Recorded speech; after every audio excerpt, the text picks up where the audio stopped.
behalf of Estonishing Evenings. My name is Silver Tamber. I'm the chief editor of Estonian World, which is the media partner of this event and also one of the founders of Estonishing Evenings. Can you raise your hands who have been here before at our events?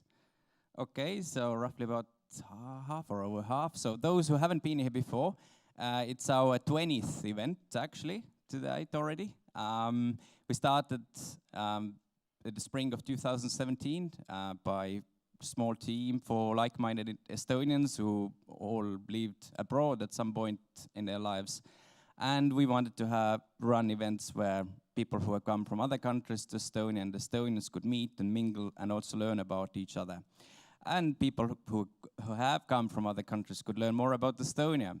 And as our previous events show, we usually have people from approximately 25 different countries. And in total, over that 2.5 years period, we've had people from, I think, 60 different countries. And tonight's event is quite specific. It's dedicated to Estonian film or cinema. Partly because we haven't had many cultural events for a while. We've had some serious topics. Just in November, we discussed racism in Estonia and diversity. We've had some political debates, etc. So we thought, let's talk about Estonian culture. And also, January is the month of cinema and film in a way, because Oscars take place in January. Truth and Justice, the most successful Estonian movie of last year, was actually shortlisted in the final 10 foreign movies in the best international film category. Unfortunately, it didn't make it to the final, but anyway, for a small country to actually reach to that stage, it's already pretty good. So tonight we first going to speak. We'll give you an overview of Estonian cinema, and it will be an outsider's view. We have invited here a film expert. His name is Lawrence Boyce. He is originally from the United Kingdom, from Leeds, a great city. Who have been there? I have been once, I think. It's a great university city, I think. Yeah, a little brief about Lawrence. He has lived in Tallinn for 10 years and has probably seen more Estonian films than your average outsider. Tonight, he will present an outsider's guide to Estonian cinema, not only looking at some of the films that have a special place in the hearts of Estonians, but also talking about how national cinemas reflect the culture and exploring how some films become international successes, whilst others stay within the country of origin. He's, as I said, originally from Leeds, and he moved to Estonia in 2010 to work for the Black Nights Film Festival, which is the biggest film festival in Estonia. And working in film since 1999, he currently works as the head of program of the short film section of the Black Nights Film Festival. And he has also written for such publications as The Guardian, Screen International, and Sight and Sound. And in Estonia, he has written for Sirp, which is a weekly cultural newspaper, and Eesti Express, which is the biggest weekly here. He also has a particular interest in comic book movies and short films, meaning that. And he lives in Tallinn with his better half and 2 children. He still shamefully does not speak Estonian very well. But before we welcome him on stage, after his overview or this little talk, we'll have a little break, approximately 8:10 or so. And after the break, we'll continue with the movie quiz. But don't be worried, the movie quiz will be not too hard, not too difficult, and it will be generally about film, internationally speaking, not just about Estonian films. Although there will be, I think, 1 or 2 questions about Estonian films. So it will be nice and easy. Well, not too easy, but not too difficult. 15 questions, so don't be worried anyway. That's my point. But anyway, let's have a warm applause to Lawrence. Stage is yours. Thank you very much, Silva. Can you all hear me? Good evening, ladies and gentlemen. My name is Lawrence. I'm very glad to be here. I'm quite excited to be rocking my inner Britney Spears with this head mic. But as I say, I hope you can all hear me, and welcome to this talk.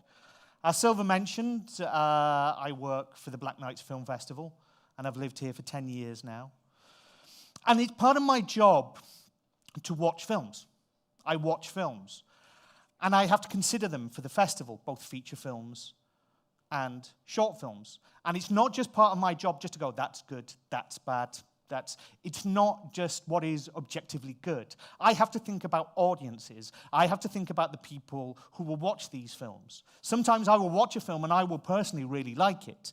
But I know it's not probably going to work for my audiences here in Estonia for a myriad of different reasons.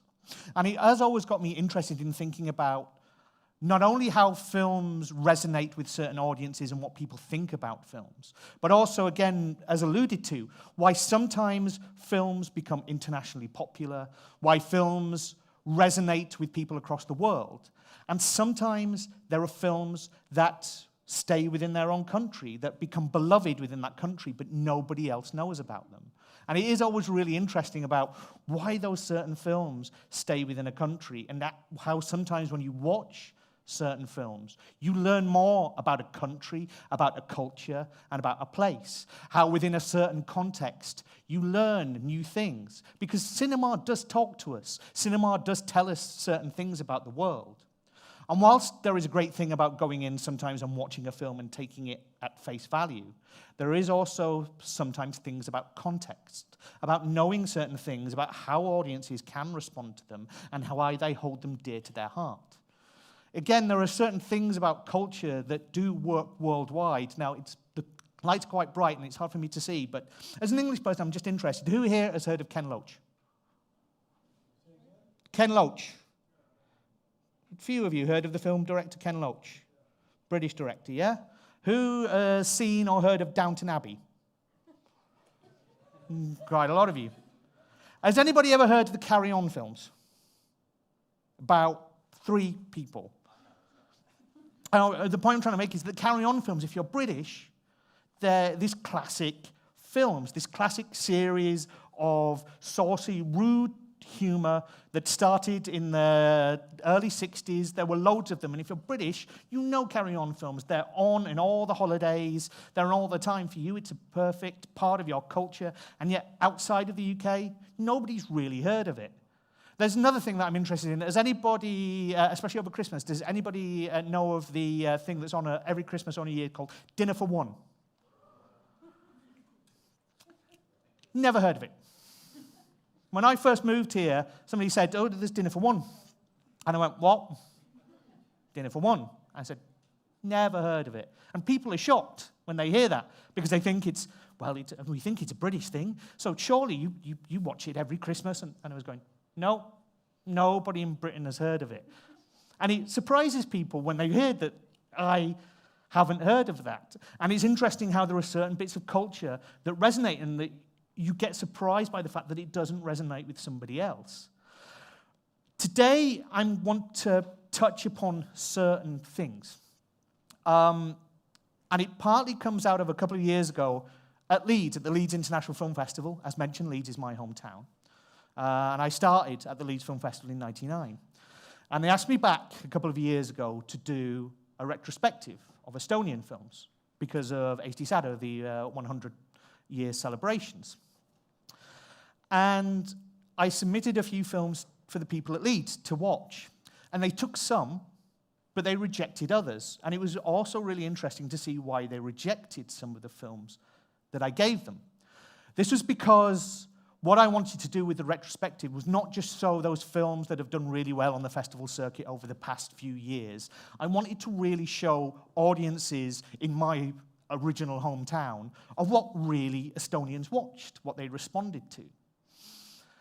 And Leeds said, no, we don't think it's going to work with certain films. And it, again, really surprised me about what they took and why they didn't take certain things. And that always sparked my interest in why films in certain cultures work and why they don't. Now, today is called The Truth and Justice of Estonian Film.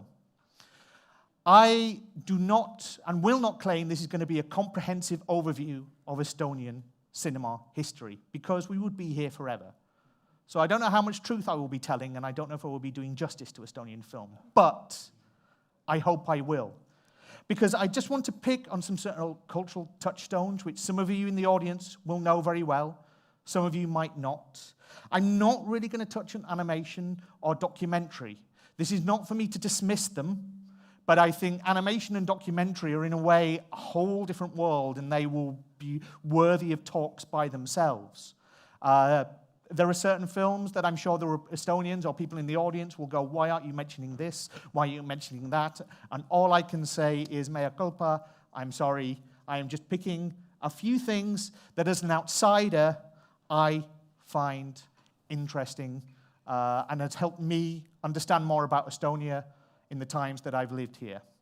As already mentioned as well, I've been here for 10 years. I still don't speak Estonian very well, so I apologize now for any mangling of titles or any mangling of names.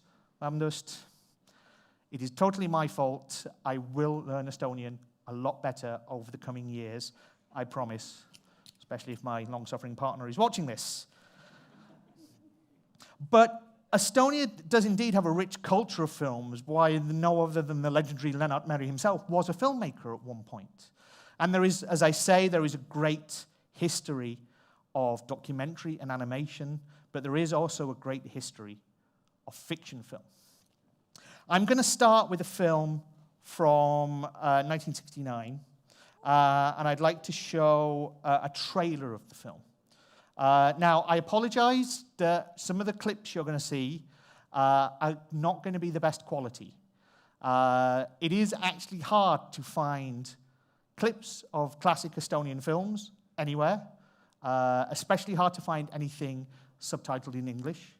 So just bear with me on the bad quality, just to give you a little taster of the film. And the film is Kevade, Spring, directed by Avo Kruusement. So can we just start with the first clip, please?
I'm sure there are some people in the audience who know that film very well indeed. But for those of you who don't, Spring was actually voted the best Estonian film of all time by Estonian film critics in 2002. And the film is based on a book by Oscar Lutz, and it's set in the mid-1890s, the same time as Lutz's childhood, and it focuses on a set of children and their time in a school in rural Estonia. And it's a film that is beloved by Estonians, partly because the book itself was something that all Estonians know, they've all read, it's all part of their childhood, and it's an important piece of work. But also during Soviet times, I think the film was really important because it was an Estonian film. It was an Estonian director. It was shot in Estonia. It was in Estonian with Estonian actors. And this was really important for the time, and it really spoke to people because it wasn't made in Russian, it wasn't dubbed into Estonian, it was felt Estonian and became really important. In the students in the film, a lot of them were non-professional actors. My partner told me a story that her history teacher at school said she came from the school that was in the film. And she talked about how they came and started to pick some of the children to be in the film. And a lot of the kids didn't go on to act apart from one or two. But it's a film that is really interesting because in some ways it is idyllic. It's the Estonian countryside and a more simple way of life, perhaps contrasting to the times in which it was made. But the film also does have a vein of darkness. It is, like the book, about those choices you make in life and how sometimes they can go wrong, the pains of growing up. It has ostensibly no political aspect at all, but again, this stream of vague fatalism did speak to audiences at the time. How small choices lead to big consequences. And there were even small little touchstones about ideas of occupation. There's the bits when the kids from the neighboring stream try to invade and they're got rid of, thrown away. There were these little bits that Estonian audiences got. And it's films such as these that are beloved within Estonia, but have never really played outside of Estonia because they don't have as much resonance. Once again, it was one of the films I suggested for Leeds. And Leeds came back and said no, and this is nothing wrong with the festival. They just looked at it and they couldn't see the film in context. They saw it as looking at their audiences, or at least an audience who aren't Estonian, and they thought it wouldn't play and they thought it wouldn't work.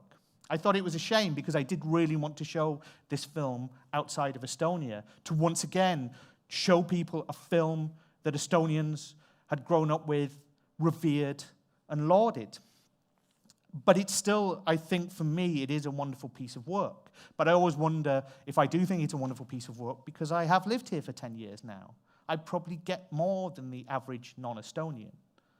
And it is interesting, and I will allude to it a little bit later on, about how sometimes there are things with films that can bring you closer to a place and a culture as they make you excited, make you sad, and you can see those little bits that resonate in the place that you now live. Because talking of things that resonate, I want to go on to a next film I want to talk about, which is called The Last Relic. I can see a few people going, yay. I read a review of this film and it said, "You will never meet an Estonian who hasn't seen it." The Last Relic, for its era, also made in '69, was one of the most commercial films ever made in the area. Normal film budgets were about 350,000 rubles. Last Relic was made for 750,000 rubles. And it was big. It was a big historical epic. It was based on a novel, as many Estonian films are, about a peasant uprising. There was a convent, there was falling in love. It was epic, it was exciting. And it spoke to Estonian audiences. It was filmed in Tallinn and also filmed in Latvia. And it felt for audiences at the time just big and epic. When it was released here, it got audience figures of 500,000, which is quite a few people. And actually, I found out that it was Russia's biggest box office hit in 1971. 8 million people went to see the film in Russia as well. It became a massive, massive success. But why did it become a massive success? Well, of course, it was big, it was expansive, it was epic. But it was a film also that, for all its commercial aspects, it spoke of freedom, of revolt, of uprising against oppressors. these things did speak to Estonian audiences and still do. And we have to mention, as we will mention in other points, the music. Estonians know the songs. We all know how songs are important within Estonian culture.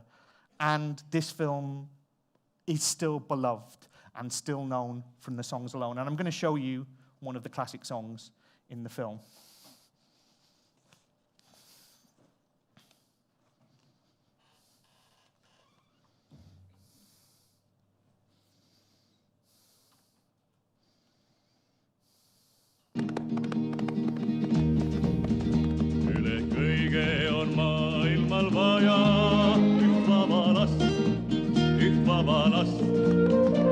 Kes midagi pole kuulnud heast ega kurjast, ei heast ega kurjast, ega viitsi mõeldagi püüdjate paelust. Kuid püüdjail on vaja just vaba last. Põgene vaba laps, see on ainus võimalus. Põgene vaba laps, vii peitu maailma vabadus, kuni veel sa vähegi suudad, kuni veel sa vähegi loodad, vähegi hoolid. Põgene vaba laps, vägivald armastab vabadust, tahab ta võita ja vallutada, vägivald igatseb vabadust, enda najale kallutada, vägivald armastab vabadust. Põgene vaba laps, põgene vaba laps, see on ainus võimalus. Põgene vaba laps, vii peitu maailma vabadus, kuni veel sa vähegi suudad, kuni veel sa vähegi loodad, vähegi hoolid. Põgene vaba laps, üle kõige on maailmal vaja üht vaba last, kes midagi pole kuulnud heast ega kurjast, ei heast ega kurjast, ega viitsi mõeldagi püüdjate paelust. Kuid püüdjail on vaja just vaba last. Põgene vaba laps, see on ainus võimalus. Põgene vaba laps, vii peitu maailma vabadus, kuni veel sa vähegi suudad, kuni veel sa vähegi loodad, vähegi hoolid.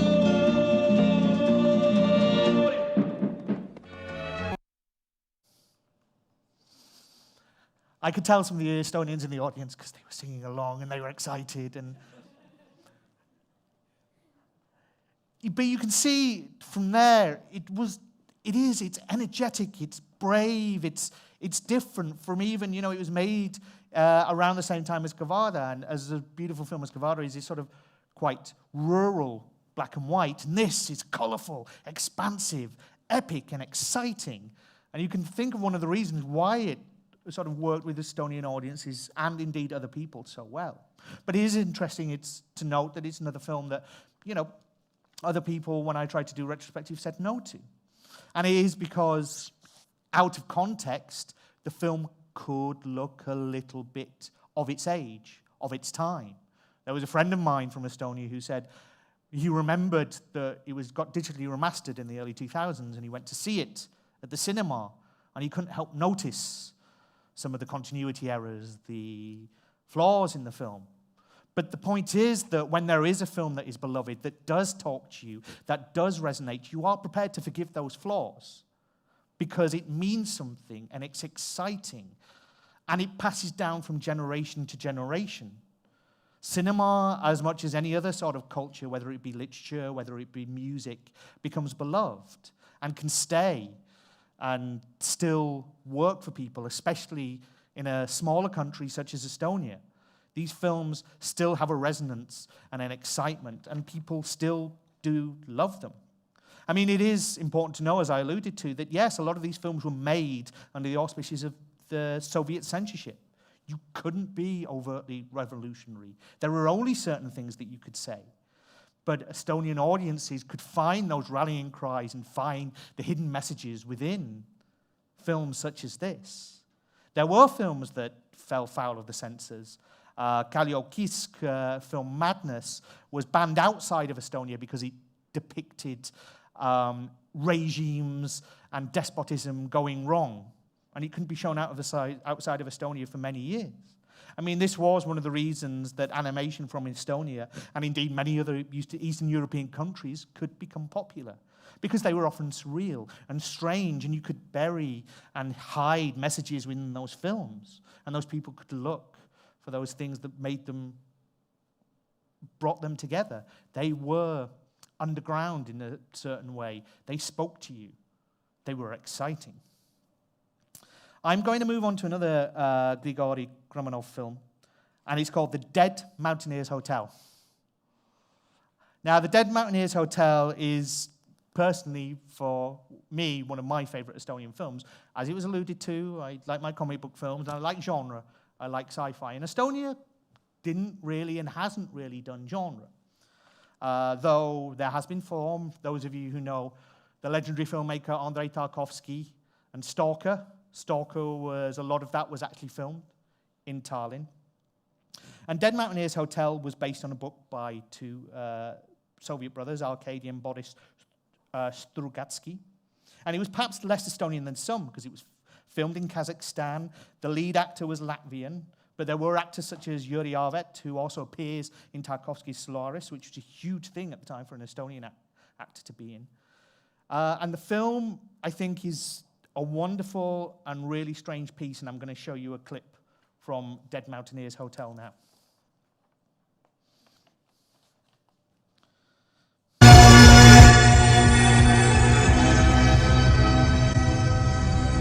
Kõige veidram on, et rääkida sellest loost, nii nagu ta oli, ei või ma kellelegi, ei naisele, ei sõpradele, ega hoidku Jumal ülemustele. Kogu tõde tean üksnes mina.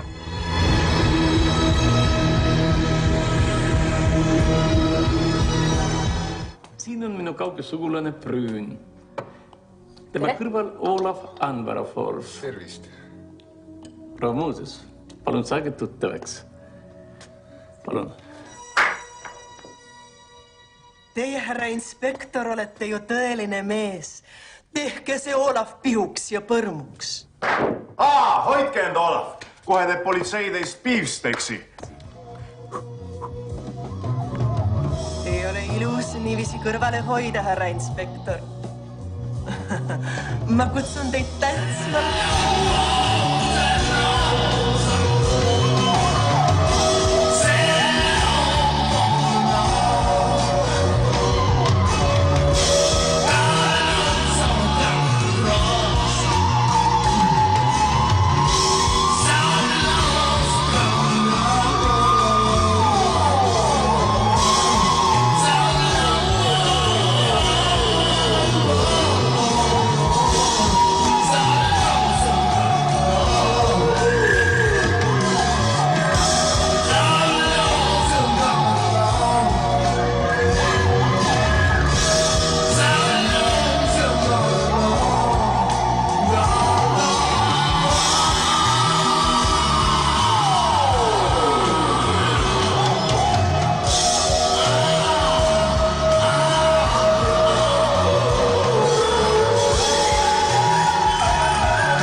as you can see from that example, you know, it was a strange film. It was a weird film. Perhaps there would be some who would describe it as Soviet kitsch. And yet, it still had a resonance, partly because of it being a genre film, something that, again, wasn't really made. But it also does deal with some interesting themes. You know, there are ideas of threats posed by larger societies trying to subsume and assimilate others. There were, again, messages and ideas that people could take from that film. But there were other things. The electronic score you've just heard there from Sven Grunberg is legendary. The composer himself is very well known indeed. And interestingly, this is a film that Leeds did take, partly because they do have a huge sci-fi section to their festival. But again, it is interesting about genre, where I've talked about how some people, when they can't, it's harder for them to put films into context, will sometimes more see the flaws and certain things to do with the film. Whereas you can be a lot more forgiving towards genre and sci-fi by its very nature. And again, I introduced this film, and it was very funny to see a packed audience of people from my hometown there to see this film, most of them never hearing about it, there for the first time watching this film, and they really, really liked it. And it was really good to see them liking it. It would be remiss of me not to mention comedy. Comedy is hard, as they say. Well, is it dying is hard, comedy is harder, as somebody once said. As somebody who does programming for film festival, it is hard for comedy to travel. One of the reasons when you go to film festivals and often see depressing or very difficult dramas about life, about difficulties, is because comedy doesn't travel as well. Comedy is often very specific, especially when it's to do with verbal comedy, things like that. Comedy can be very specific. Even if you look at, say, some of the comedies that do well internationally, like TV shows such as Mr. Bean, one of the reasons that does so well so internationally is because it's not about wordplay. It's about physicality. And so it is harder for comedy to work sometimes outside of a culture, because comedy works on subverting jokes, subverting ideas, and you have to know about those ideas and the things that it's doing in the first place. But there were many great comedy films, such as Men Don't Cry and Here We Are, both directed by Sulev Nomik, who was also a legendary comedian. My partner especially wanted me to mention, and I wanted to, was Irvin Abel, who was in both of those films, was legendary. He had a great penchant for physical comedy. He was sort of tall and gangly and had an awkward frame, and yet he did some brilliant stuff and was just really funny. From Here We Are, that we're from Tallinn, we pay, became almost an expression, a joke for people after that was used, and it became... It revealed that slight tension between the modernity of Tallinn and other areas of Estonia. And it still is a slight joke. We're from Tallinn, we pay. And I have my own relationship, actually, to Here We Are. As mentioned, I first moved here 10 years ago, and I actually moved here a couple of days before Jaanipäev. So I had my first Jaanipäev.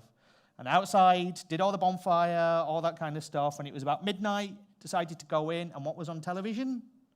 Here We Are. So I sat down with my partner, and she translated it for me, and she was explaining all the jokes and why it was funny and everything like that. And in that moment, not only celebrating Jaanipäev, but watching this, I felt I was slightly a little bit more Estonian, that I was definitely moved here, because I was here watching this film, enjoying it, learning about it, and it brought me closer to the culture. And again, those are great things about films. You can learn, you can find out why things are funny. Yes, it is difficult because you usually do need somebody to help explain it to you, but you can still enjoy, learn, and get things from things. Now, I'm going to do a disservice to many films because I'm going to skip forward a couple of decades.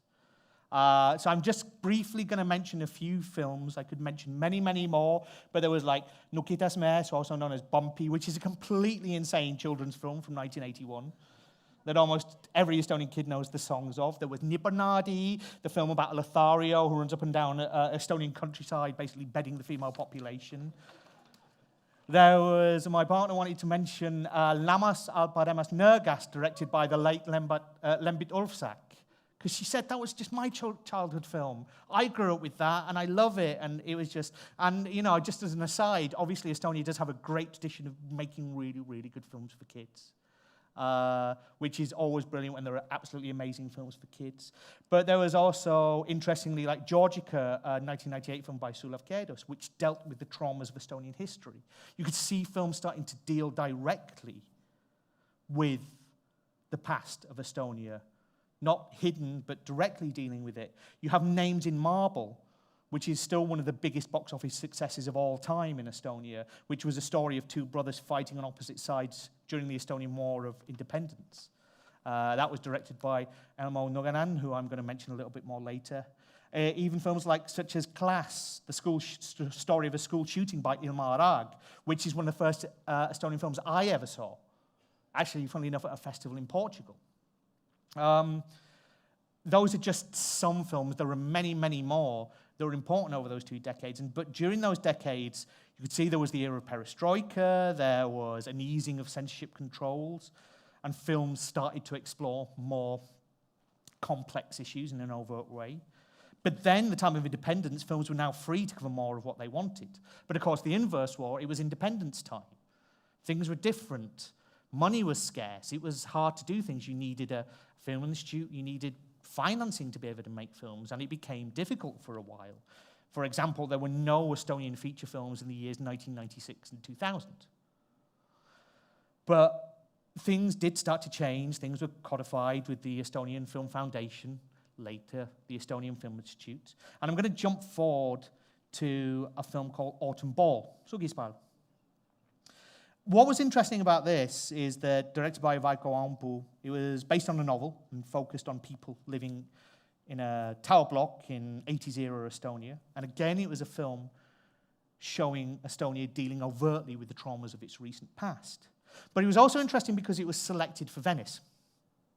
And it is interesting for me because that was also a time when films start to be selected for the festivals, and that becomes important for Estonia. Because now people on an international stage are starting to respond to these films and starting to look at them and starting to respond to them. And that becomes big for this country. I'd like to quickly show the trailer of Autumn Ball, if that's okay.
Kuidas selles kuradi karbis on inimene, kes tahab õnnelik olla?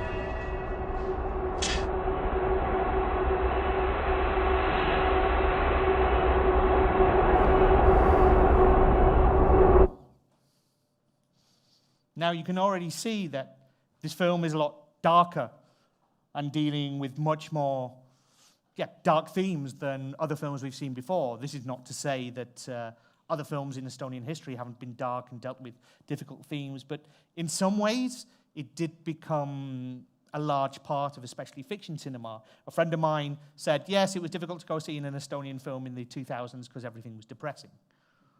Was a quote from a friend of mine.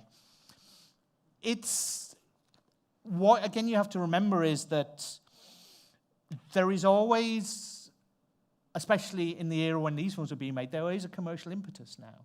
With Estonian Film Foundation, soon to become the Estonian Film Institute, when you put money into a film, you are interested about, is it going to be a commercial success within Estonia? But you are also interested in finding out, is it going to be an international success? Are people outside of Estonia going to be interested in this film? Is it going to be on the festival circuit? Do people outside get this film? Because not only does it become big news for Estonia itself, that is in a way how the film game is played. Because the larger that these films go, the more successful they're seen. And again, I will allude to that a little bit later on as well. But of course, if we want to talk about success, let's move forward to Tangerines, which was a massive deal for Estonia. Though let's remember, it is an Estonian-Georgian co-production, directed by Zaza Ureshatsi, who sadly passed away only a few months ago. For those of you, I'm sure most of you know, Tangerines was actually nominated for an Oscar a few years ago in Best Foreign Film, which again was huge round here. I even remember that it was ETV had to go, oh, we haven't bought the Oscars, we have to buy it now. Which they did. And I remember being in the Black Knight's office when the nomination for Tangerines was announced. And it was one of pure elation and joy. Because it was like, Tangerines, it made it, yes. And again, this joy and jubilation partly came because it had the likes of Lembit Ovsak and Elmo Naganen, who I mentioned directed names of Marble. Again, not only was it a good film that dealt with the madness of war, of human relationships and self-sacrifice, but there was an idea that people outside of Estonia got to see great actors such as Ovsak, such as Naganen, and get to know what Estonians had known for years, that these were brilliant actors and should be lauded, and people should be excited about them. It spoke to Estonians, but it also spoke to the world. I remember that it actually got a release in the UK, and I went back to the UK and I went to Bristol. I went to the Watershed being a cinema there in the town centre, and I was walking up the steps, and there was the poster for Tangerines, and I was so proud because I was sort of like, you know, I'd lived here for 7 years now, and I felt it's Estonia in Bristol, Estonia and Georgia, but still, you know, I was so happy, and again, it was an amazing film, and I think the joy that people had from its nomination was well deserved. I want to show you a clip now from another film that is called In the Crosswind.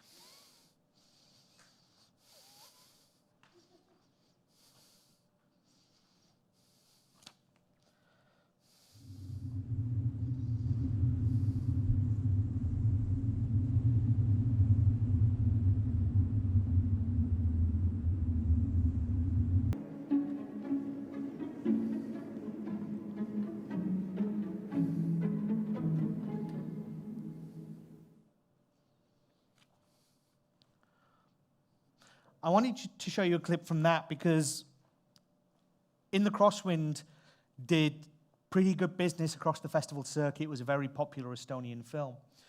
But it also shows you, once again, it's a film that deals with Estonian history. But it also shows you a newer generation of filmmakers coming through. Here you have Mati Haide dealing with films in a clever and interesting way, using a very experimental style here with the tableau. Again, doing their own things. They are informed by the history of Estonian film, but they're also informed by the things as well. There's another clip I'm just going to show you now, and it's from a film called November, which is, again, a very interesting piece of work.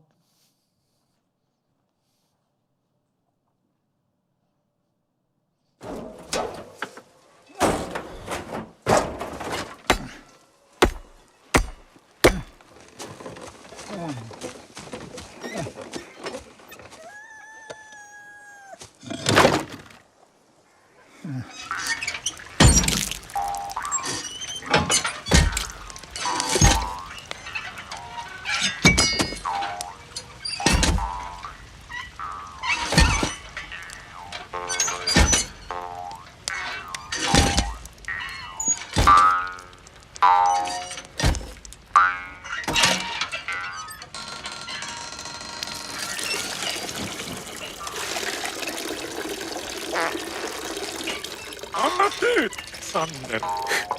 Kratile on vaja tööd anda. Minu peremees ei osanud tööd anda. Ja siis ma pöörasin tal pea kukla taha. No kes see loll oli? Üks karjapoiss. Laps muidugi. Seega täismees ei jää kunagi kratile alla.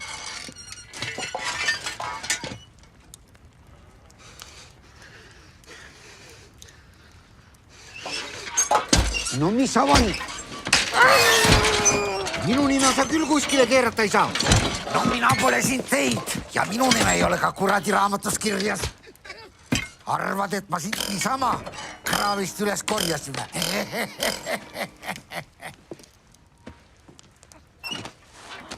Tulen sult sõstvaid paluma. Et jälle ristele minek.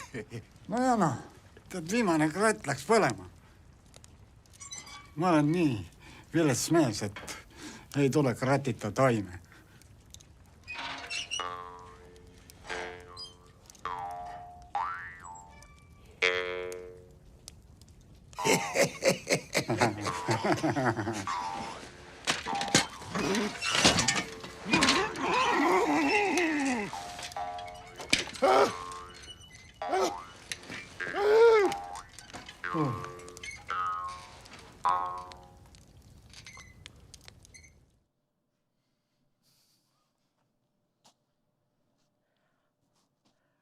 November is another interesting one because that was also a relatively huge success. Not only doing, again, very good business on the festival circuit, but getting a release in many countries, including the UK. And there you can see a very classy film, but also dealing with strangeness and weirdness and Estonian folklore. And you can see that, again, these kind of films are dealing with something that is still very Estonian, that speaks to Estonia, that is, there is something that is Estonia with them, doing something very different, but doing something very interesting. And again, it speaks to people outside. And I think these are some of the important things that I've tried to touch upon. There are films that resonate. There are films that do work for outside audiences. And there is also a newer, young generation of Estonian filmmakers coming through. You have people such as Triin Rumet, Monika Siemets, Andres Maimik and Katrin Tegova. You have Tanel Toom, Truth and Justice, who was, whilst Truth and Justice didn't make it to the shortlist, he did get nominated for an Oscar a few years ago with his short film, The Confession, that he made under the auspices of the National Film and Television School. Because this is a newer generation of filmmakers coming through, a new generation of filmmakers who are not only responding to the films of their past, but also perhaps a generation that has better access to world cinema than any of the other generations that have previously come before. So they are seeing different things, they are having different influences, and the cinema continues to change and evolve. It would be remiss of me not to mention the Baltic Film and Media School that is also helping a new generation of young filmmakers. Not only who are Estonians, but there are people who are coming from outside of Estonia to come and study here. There is also still a commercial imperative to make films that are fun and commercial and that just work with audiences. Truth and Justice was the #1 Estonian film of last year. The second in the box office was Clash Reunion 3, a well-made, well-done comedy, but it is what it is, and probably wouldn't play outside of Estonia whatsoever, but it worked for audiences and people enjoy it, and it worked for what it was. This commercial imperative is also important because Estonia wants to be visible, it wants to show the films, it wants to show that it is a place where talents come out of, because not only does it work for showcasing Estonian and Estonian talent, it also works because there are people who might want to come and film here as well. That is a new thing for lots of countries, including the Baltic countries. They want people to come here and spend money and film here and use local crew and spend lots of money. Whether we think Christopher Nolan is a wonderful filmmaker who does brilliant films, or he's an annoying person who over the past 3 months of last year stopped a lot of us from getting to work easily. We don't know, but part of him coming over here was a huge success for the country. And it helped the visibility of the film industry. Because film is about art, film is about expression, but sadly film is also sometimes about money. And it works when these films can work in tandem. I would like to mention my own work. I work a lot with short films. I do get to see a lot of the young talent that is coming through, and there are great filmmakers out there. For example, Oscar Lehemaa, who just directed Vahemees, or co-directed Vahemees, the animation, has also just done a brilliant genre short called Bad Hair, that's just played at, or is playing at Sundance, one at Austin Fantastic Fest, and he's doing some really interesting genre stuff, and there's a whole new slew of filmmakers who are poised to make a breakthrough. I do think that Estonian cinema is going from strength to strength. There are great filmmakers out there, and it is a pleasure of mine to play some very, very small part in helping their careers along. A very, very small part. But there is a uniqueness to Estonian cinema. Like any good cinema of a culture, there is something there that does make the best films Estonian. That there is something about them, their preoccupations, their ideas, their dry humor, their surrealism, that you can see this is an Estonian film, that this country and the people who made it can be proud of. And I think that filmmakers are going to continue to make films and evolve and change. As I say, this talk is very, very much an outsider's point of view. And as I said, unless you wanted me to touch upon every single Estonian film, we would be here forever. And I'm sure there are people going, why didn't you mention this? Why didn't you mention that? Shouldn't you have mentioned this? And you are right. I have been shameful in not mentioning animation or documentary, and there are plenty more talks to have about Priit-Paan, Pretender, about the Baltic New Wave, Andres, everybody like that who are wonderful, but that will be for another time and another place.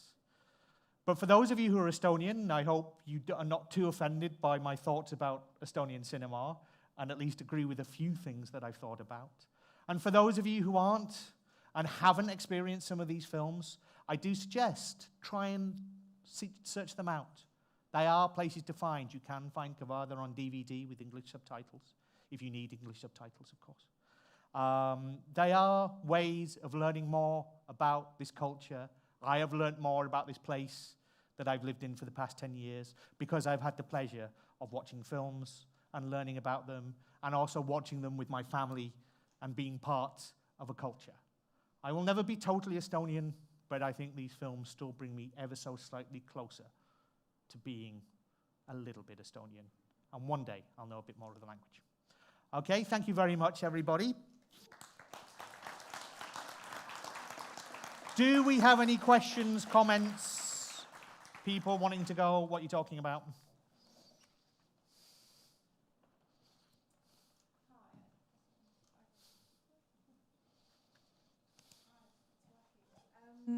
As an Estonian, good job. Well done. Wanted to throw out one thought. Kevade. The beauty of Kevade are those characters. The reason why we love it is because every single of us went to school with those type of people. Mm-hmm. Everyone had a imelik, everyone had a kiir. And I think one of the most interesting discussions I had last year was about the fact that how much is truth or justice about Estonia and Estonians, and what is so Estonian about truth and justice? And does it manage to be universal to the world? To some extent, we've seen that it has had some success. But then the question, and I think that here where Kevade and truth and justice are really similar, is because in the end of the day, it's about human nature. And to some extent, if you look at truth and justice and you've known Downton Abbey, then to some extent, there's no difference between Earl of Grantham and Andres Baas, because both of them were worried about the land and maintaining that for the next generation. And so I just wanted to kind of add this human aspect that I think that in the end will make any film universal wherever in the world. Mm-hmm. Thanks. Any more questions or comments? Yeah, hi. Jaak, a regular here.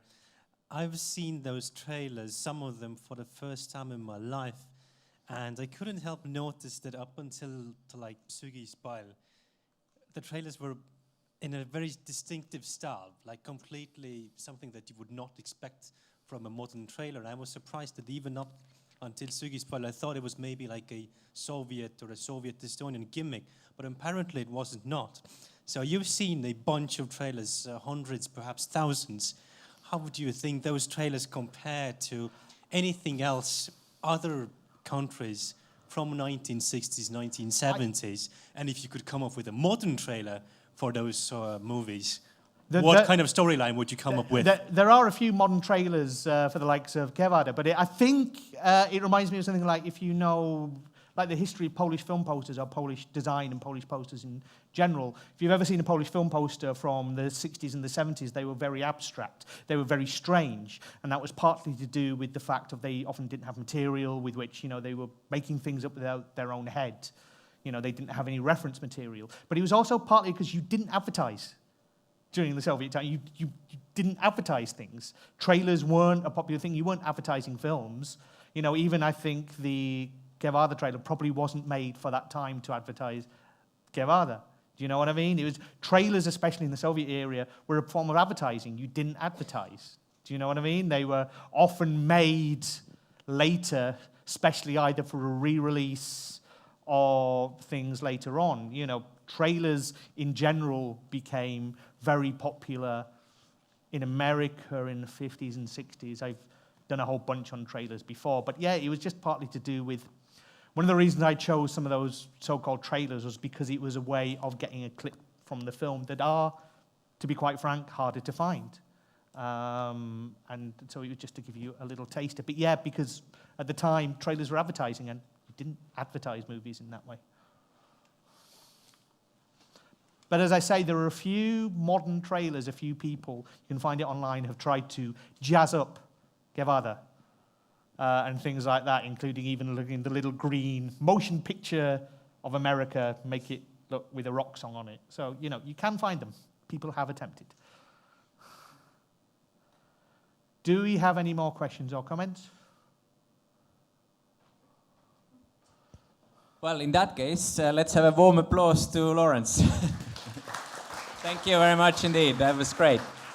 So we're going to have a 10 minutes break, and then we're going to carry on with the movie quiz. Have some drinks and get yourself cozy. Oh, sorry, Phil. Yeah. Sorry, my mistake. We have a short film. Stay put. My mistake. Apologize. Lawrence. You want to stay? I do have a short film that is called 3 August Days, directed by Madli Lana. And I chose this film because I've shown it as part of the national competition in Puff Shorts. I think Madli is a really interesting director. Just on an aside, I quickly wanted to say that it is interesting in Estonian cinema that over the past couple of years, the film industry in general has been dealing with 50-50 problems of gender imbalance within the film industry. And I do think it quite interesting and gratifying to know that a lot of the new exciting filmmakers that are coming through in Estonia are actually all female. But I think this film is interesting because I think it's from a great young talent, but it also does deal directly with Estonian history. I think it's a very delicate piece of work. I hope if you would like to stay to watch it, I understand, but if you need to run off for a drink, I also understand as well. So we have 3 August Days that Madli said we could show, so thank you very much indeed. I will run away now. Thank you.